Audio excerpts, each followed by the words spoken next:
Hi everyone, this is Joshna. ఈరోజు మన topic వచ్చేసి ద వరల్డ్ వార్. సోషల్లో మనకి హిస్టరీ పార్ట్ స్టార్ట్ అయ్యేది వరల్డ్ వార్తోనే. సో దాని గురించి మనము బ్రీఫ్ ఇంట్రొడక్షన్ చూద్దాము. The World war from 1914 to 1919, ఇది ఫస్ట్ వరల్డ్ వార్ అనమాట. At the beginning of the 20th century, the world had a population of 1.6 billion people. Industrial capitalism has changed the world into developed and developing countries. Countries like Britain were the leading industrial powers and the rest are experiencing acute backwardness. 20th century అంటే మనకి 1900 నుంచి 1999 వరకు ఉన్న పీరియడ్ని 20th century అంటారు. 20th century ఎప్పుడైతే start అయిందో అప్పుడు మనకి వరల్డ్ పాపులేషన్ వచ్చేసి 1.6 బిలియన్ పీపుల్ ఉన్నారు. అప్పుడప్పుడే క్యాపిటలిజం అనేది, ఇండస్ట్రియలైజేషన్ అనేది స్టార్ట్ అవుతుంది. ఇండస్ట్రియలైజేషన్ స్టార్ట్ అయినప్పుడు ఆ కంట్రీస్ అనేవి డెవలప్డ్ అండ్ డెవలపింగ్ కంట్రీస్గా డివైడ్ అయ్యాయి అన్నమాట. అప్పట్లో బ్రిటన్ అనేది ఇండస్ట్రియల్ పవర్లో లీడింగ్ కంట్రీ. మిగతా కంట్రీస్ అన్నీ కూడా బ్యాక్వర్డ్నెస్ని ఎక్స్పీరియన్స్ చేస్తున్నాయి. ఎరిక్ హబ్స్బర్న్ అనే అతను ఒక హిస్టోరియన్. తను 20th సెంచరీ గురించి ఏం చెప్పాడు, అసలు ఇది దీనికి ఎందుకు రిలేట్ అవుతుంది అని చూద్దాం. Eric Hobsbawm, historian, call the 20th century the age of extremes. Politically, the world saw shoots of democratic aspirations, literacy levels, life expectancy grow immensely. New forms of arts like movies emerged, scientific knowledge rose to new secrets of atoms, women got their voting right, more than 100 nations walked to independence.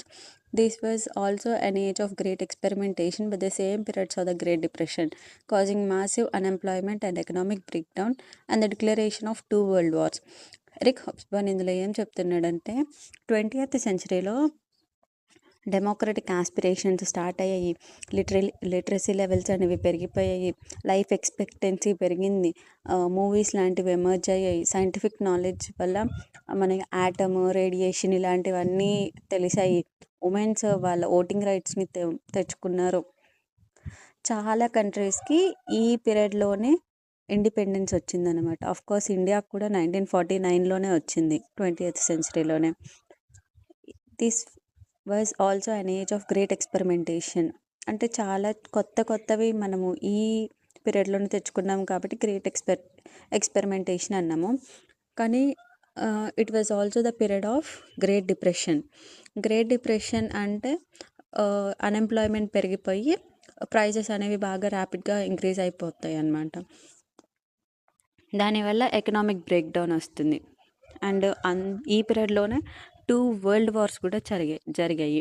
అందుకనే దీన్ని the age of extremes అని అన్నారు అతను. How world wars were declared and why these 2 wars are call the world wars. ఇప్పుడు మనకి చాలా wars జరిగాయి, కానీ ఈ 2 వార్స్ని ఎందుకని వరల్డ్ వార్స్ అని అన్నారు, అసలు అవి ఎలా డిక్లేర్ అయ్యాయి అనేది చూద్దాం.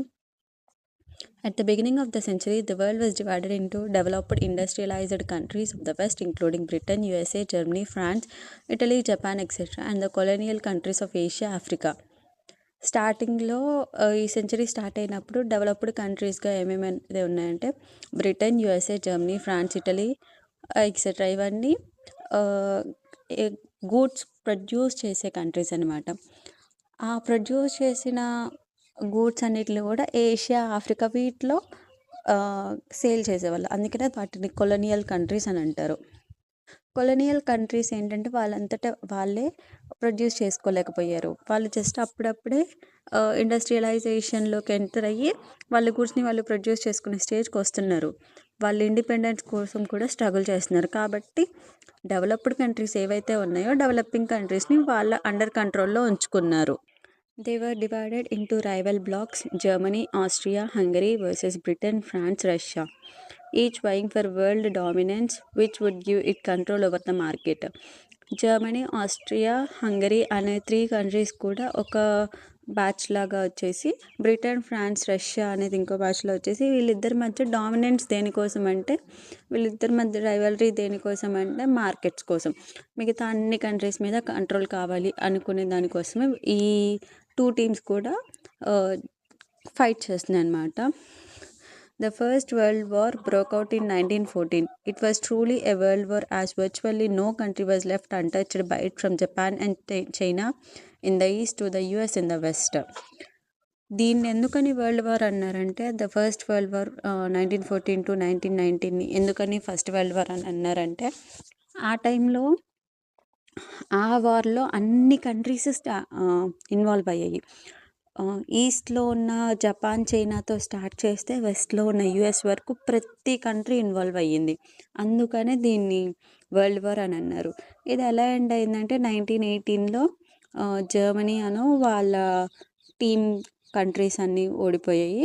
బ్రిటన్ వాళ్ళు గెలిచారు. సో జర్మనీ యొక్క డిఫీట్‌తో ఈ వరల్డ్ వార్ అనేది ఎండ్ అయిపోయింది. Main provocation for the World war 1. అసలు వరల్డ్ వార్ 1 జరగటానికి కాజ్ ఏంటి అని చెప్పేసి, immediate cause. The immediate provocation for World War I was the murder of Archduke Franz Ferdinand of Austria by a Serbian fanatic on 28th June 1914. World war 1కి immediate provocation ఏంటంటే, archduke France Ferdinand అనే అతను, ఆస్ట్రియాకి సంబంధించిన అతన్ని Serbian ఫానటిక్గా murder చేశాడు 28th June 1914. దీని వల్లనే first world war అనేది రైజ్ అయింది అనమాట. Causes for world war 1. Aggressive nationalism, imperialism, secret alliances, militarism. First one, aggressive nationalism. Aggressive nationalism refers to an extreme form of nationalism where a country believes it is superior to others and should expand its power, territory and influence, often through force.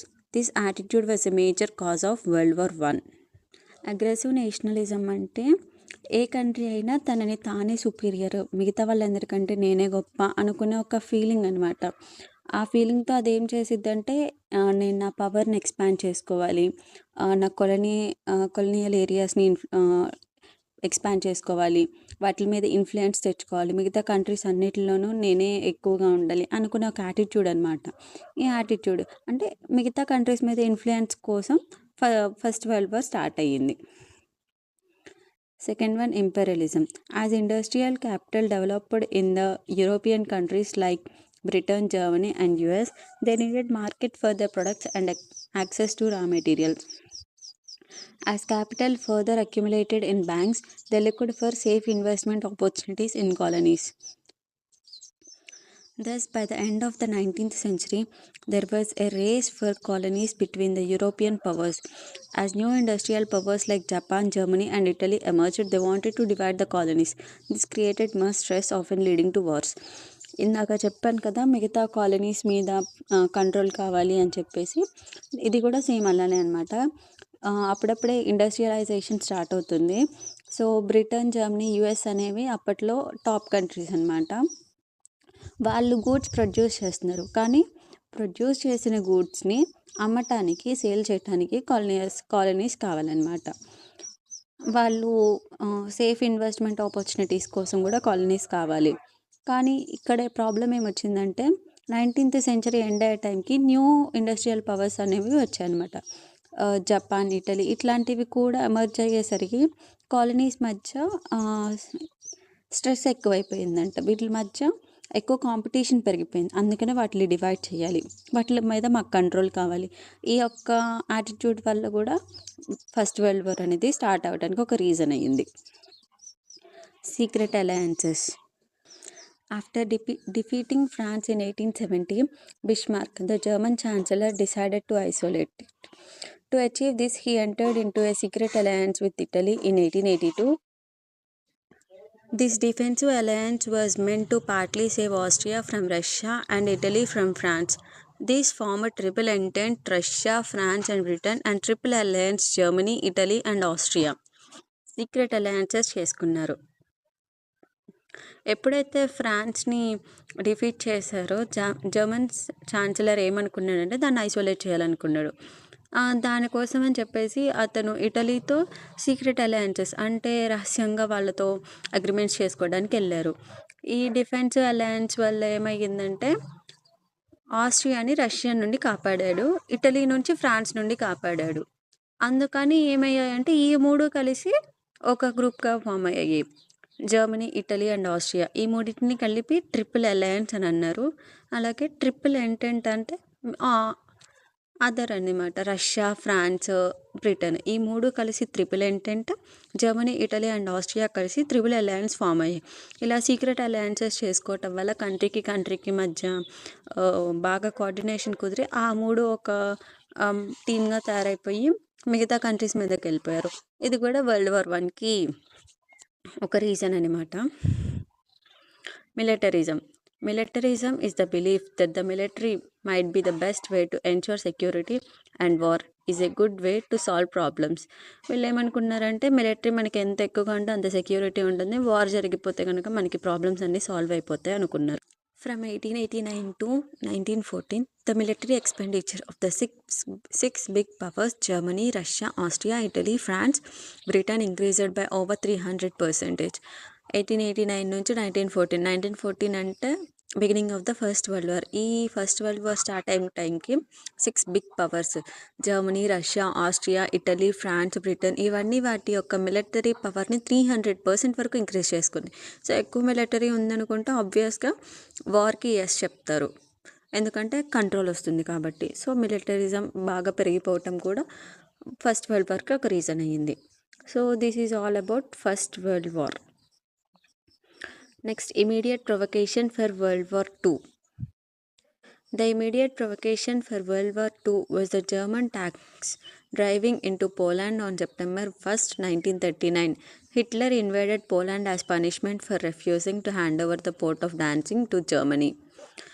German tanks అనేవి పోలాండ్కి తీసుకెళ్లారనమాట September 1st, 1939. Poland ఏం చేసిందంటే dancing పోర్ట్ని హిట్లర్కి hand over చేయడానికి refuge చేసింది. So దానికి punishment కింద Hitler పోలాండ్తో వార్కి start చేశారనమాట. So this is the immediate provocation for world war II. Causes for world war II. World war II start అవ్వడానికి causes ఏమై ఉంటాయి అనేది చూద్దాం. Treaty of Versailles. World War I ended with the Conference of Peace at Versailles in 1919. This was the biggest conference as it was attended by 32 national delegations and covered 3/4 of the population of the world. World War I అనేది treaty of Versailles అనే ఒక conference వెర్సైల్స్లో అది locate అయింది. అక్కడ చేశారనమాట ఈ కాన్ఫరెన్స్ని. ఇది చాలా పెద్ద కాన్ఫరెన్స్, ఎందుకంటే ఓవర్ 32 నేషనల్ డెలిగేషన్స్ అనేవి ఇన్వాల్వ్ అయ్యారు. 3/4 ఆఫ్ ద పాపులేషన్ వాళ్ళు కూడా ఇన్వాల్వ్ అయ్యారు. The 5 big victorious powers of the time, USA, UK, France, Italy, Japan, was participated. 5 big victorious powers UK, US, Japan, France, Italy participate చేశాయి. కానీ socialist nations అయిన రష్యాని, జర్మనీని, ఆస్ట్రియాని, టర్కీని వీటిని invite చేయలేదు ఆ కాన్ఫరెన్స్లో. జర్మనీ ఏం ఫీల్ అయ్యిందంటే వాళ్ళకి రెస్పెక్ట్ ఇవ్వలేదు, వాళ్ళకి రెస్పాన్సిబిలిటీ ఏమీ ఇవ్వలేదు అని చెప్పేసి వాళ్ళు ఫీల్ అయిపోయారు.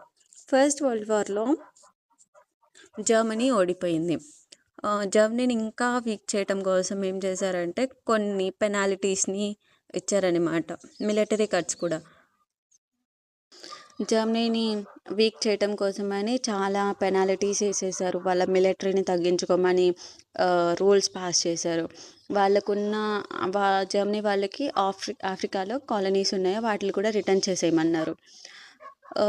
చెప్పాను కదా, వాళ్ళ ఆర్మీ స్ట్రెంత్ని 9 lakhs నుండి 1 lakh వరకు తగ్గించుకోమని చెప్పారు. ఇవన్నీ కూడా ఇలాంటి రూల్స్ పాస్ చేయటం వల్ల సెకండ్ వరల్డ్ వార్కి స్టార్ట్ అయ్యే ఛాన్స్ అయ్యిందనమాట ఇది.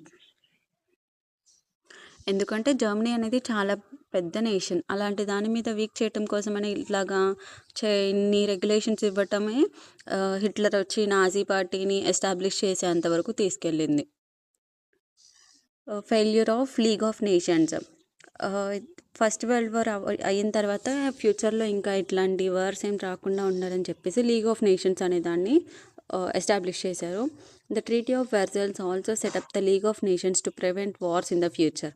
Russia or Germany was not invited to become members of the League of Nations. రష్యాని, జర్మనీని పిలవలేదు ఇందులోకి, League of నేషన్స్లోకి.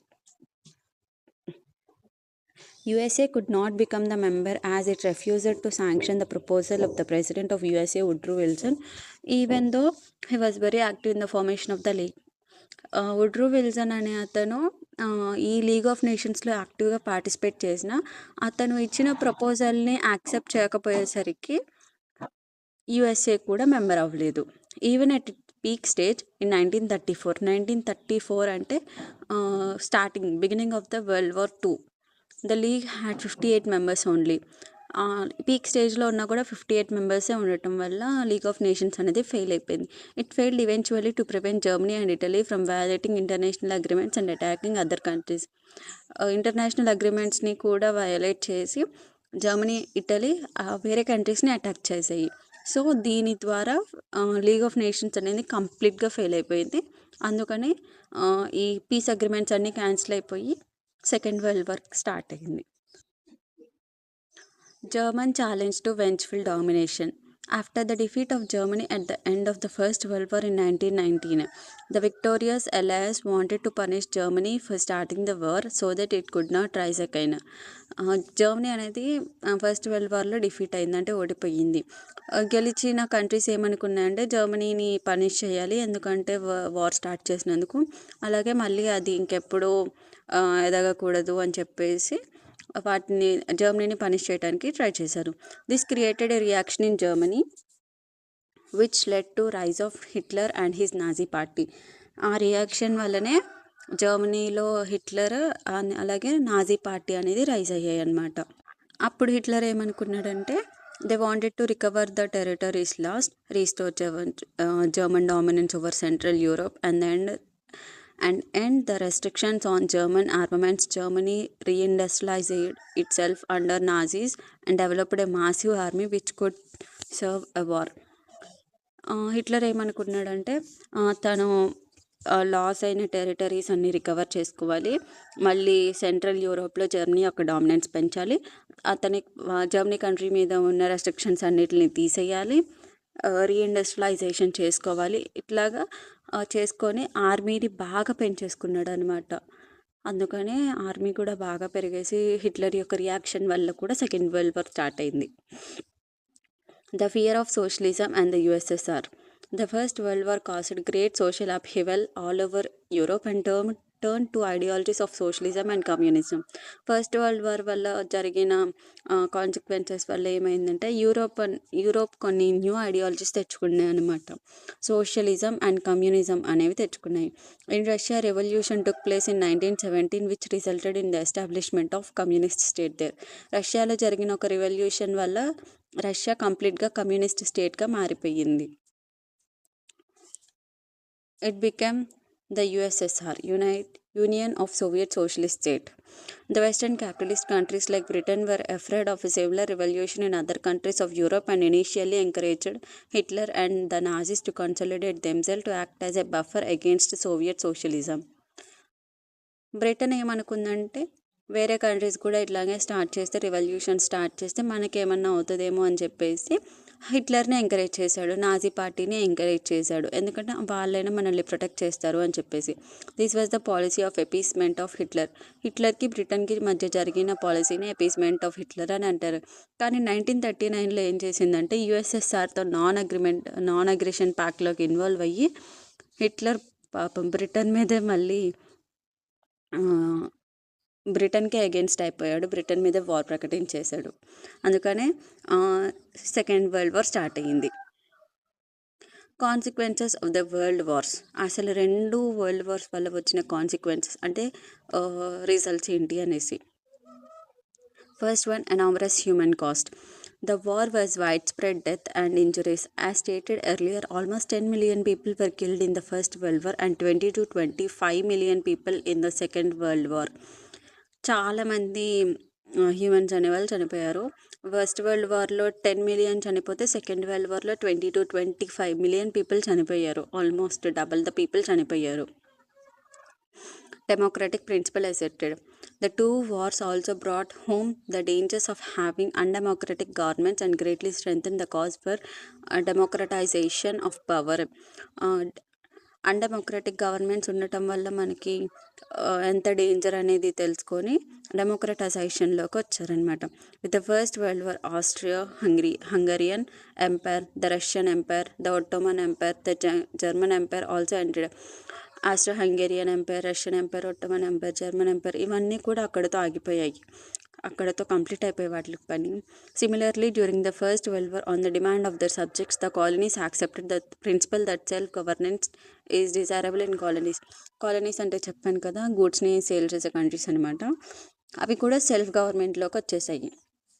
With the process of decolonization the colonies become independent. Decolonization అంటే వేరే కంట్రీస్ యొక్క కంట్రోల్లో ఉండటం నుంచి బయటకు వచ్చేసి ఆ కాలనీస్ అనేవి ఇండిపెండెంట్ అయ్యాయి. Change in balance of power. With World War I, German, Austro-Hungarian, Russian and the Turkish Empire came to an end. World war I తర్వాత German, Austro Hungarian, Russian, Turkish empires అనేవి కంప్లీట్గా ఎండ్ అయిపోయాయి.